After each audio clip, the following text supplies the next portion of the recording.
अस्सलाम वालेकुम स्टूडेंट्स। आज का जो लेक्चर जो टॉपिक हमने स्टडी करना है this is ribosomes. Students, ribosomes की जब हम बात करते हैं तो हमारे माइंड में सबसे पहले एक चीज आती है कि ये राइबोसोम्स जो है वो प्रोटीन्स बना रहे हैं। मैं यहाँ पे वर्ड लिखता हूँ प्रोटीन।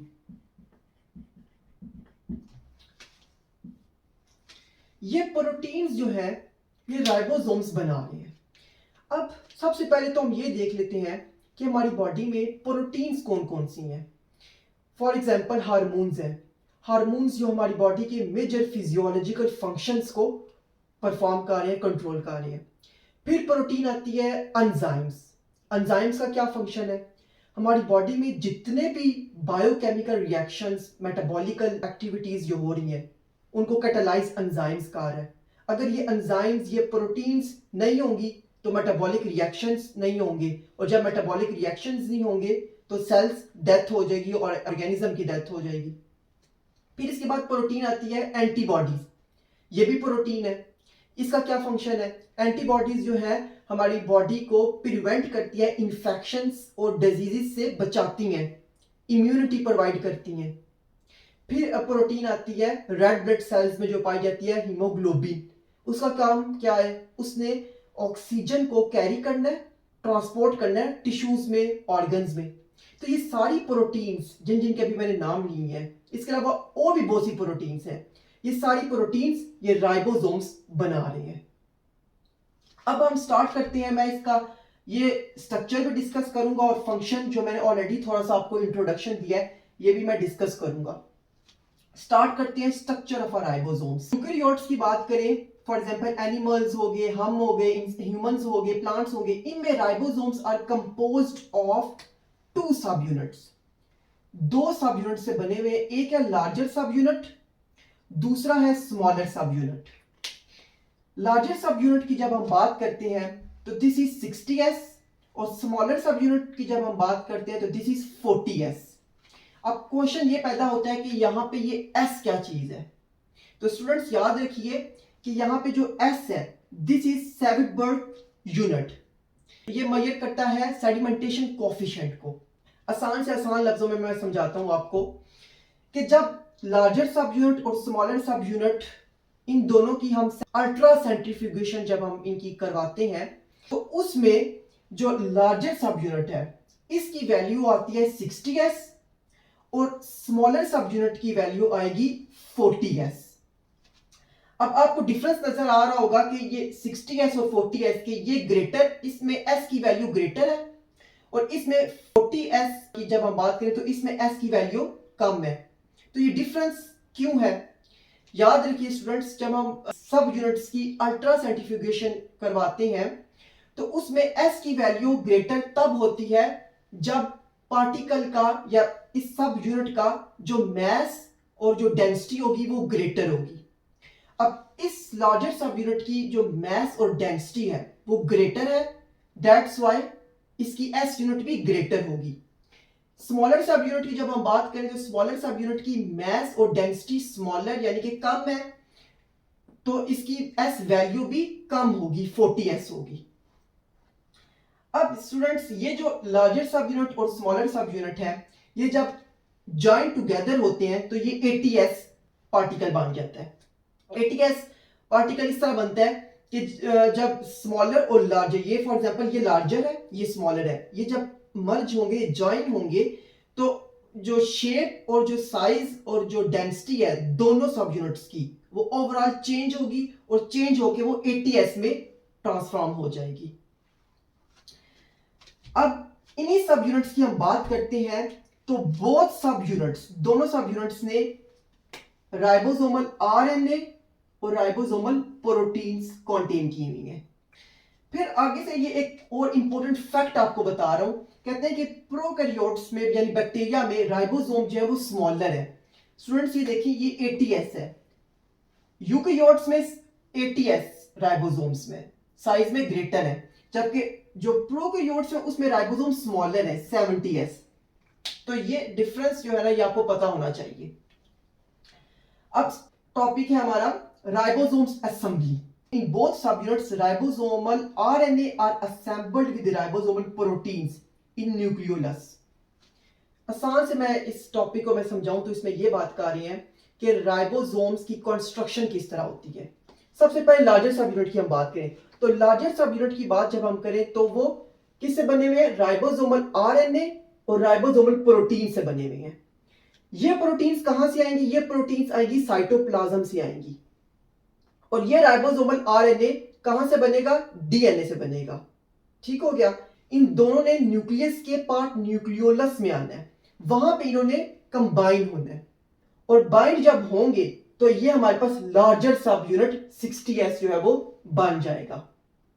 इसी तरह स्मॉलर सब यूनिट की जब हम बात करते हैं तो स्मॉलर सब यूनिट जो है उसमें भी राइबोसोमल आरएनए और राइबोसोमल प्रोटीन्स ये दोनों जो है जिस तरह लार्जर में बना रहे थे इसी तरह स्मॉलर में भी राइबोसोमल आरएनए और राइबोसोमल प्रोटीन्स ये दोनों बना रही हैं स्मॉलर सब यूनिट को।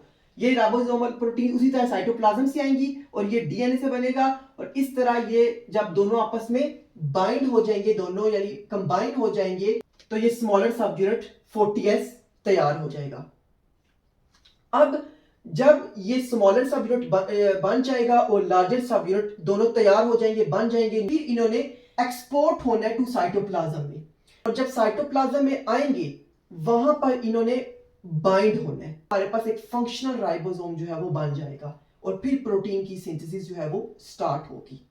इसके अलावा ribosomes are present freely in cytosol, synthesize proteins for inside cell. Ribosomes are also attached with rough endoplasmic reticulum. तो उनकी लोकेशन बता रहे हैं कि राइबोसोम्स साइटोप्लाज्म में भी फ्रीली बिल्कुल पाए जाते हैं और इसके अलावा रफ एंडोप्लाज्मिक रेटिकुलम के साथ अटैच फॉर्म में भी पाए जाते हैं। तो दो फॉर्म्स में पाए जाते हैं राइबोसोम्स। अब जो राइबोसोम्स साइटोसोल में फ्रीली पाए जाते होंगे वो राइबोसोम्स जो है वो उन प्रोटीन्स को बनाएंगे जो सेल्स के अंदर यूज होंगी और वो राइबोसोम्स जो रफ एंडोप्लाज्मिक रेटिकुलम के साथ अटैच होंगे वो कौन सी प्रोटीन्स बनाएंगे? वो प्रोटीन्स बनाएंगे hormones, antibodies, digestive enzymes, membrane proteins. अब हम चलते हैं इसके फंक्शन की तरफ। फंक्शन की जब हम बात करें तो उसमें है कि ribosomes are involved in protein synthesis. जैसा कि अभी मैंने शुरू में आपको बताया कि जितनी भी प्रोटीन्स हैं, hormones, antibodies, digestive enzymes, membrane proteins, ये सारी की सारी प्रोटीन्स राइबोसोम्स बना रहे हैं। इनको देखते हैं कि किस तरह से जो प्रोटीन्स जो है वो बन रही हैं। स्टूडेंट्स, प्रोटीन की सिंथेसिस में 3 आरएनए जो है वो सबसे ज्यादा इन्वॉल्व है। एक है राइबोसोमल आरएनए, एक है मैसेंजर आरएनए और एक है ट्रांसफर आरएनए। ये 3 आरएनए और तीनों का बहुत अहम रोल है प्रोटीन की सिंथेसिस में। तो स्टार्ट करते हैं, एक एक करके डिस्कस करेंगे। पहला है हमारे पास राइबोसोमल आरएनए। राइबोसोमल आरएनए का क्या फंक्शन है? राइबोसोमल आरएनए जैसे शुरू में मैंने बता दिया कि इसने इन सब यूनिट्स को बनाना है, यानी कि पूरे के पूरे राइबोसोम के स्ट्रक्चर को ये राइबोसोमल आरएनए बना रहा है। Next, messenger RNA. Messenger RNA का क्या फंक्शन होगा? इसने इंफॉर्मेशन जो है वो लेनी है और ये लेके फिर राइबोसोम्स में जाएगा। वो इंफॉर्मेशन मैसेंजर आरएनए को कौन देगा? डीएनए देगा। फॉर एग्जांपल ये हमारे पास डीएनए है, ठीक है, डीएनए है। इस डीएनए में सारी की सारी इंस्ट्रक्शन मौजूद है, इंफॉर्मेशन मौजूद है जो प्रोटीन को बनाती है। कोई भी प्रोटीन का ले, हार्मोन्स कह ले, डाइजेस्टिव एंजाइम्स कह ले, किसी भी प्रोटीन ने बनना है तो उसकी इंफॉर्मेशन इस डीएनए में होगी और इस डीएनए से फिर वो इंफॉर्मेशन कॉपी होगी और कॉपी होके वो मैसेंजर आरएनए में ट्रांसक्राइब होगी।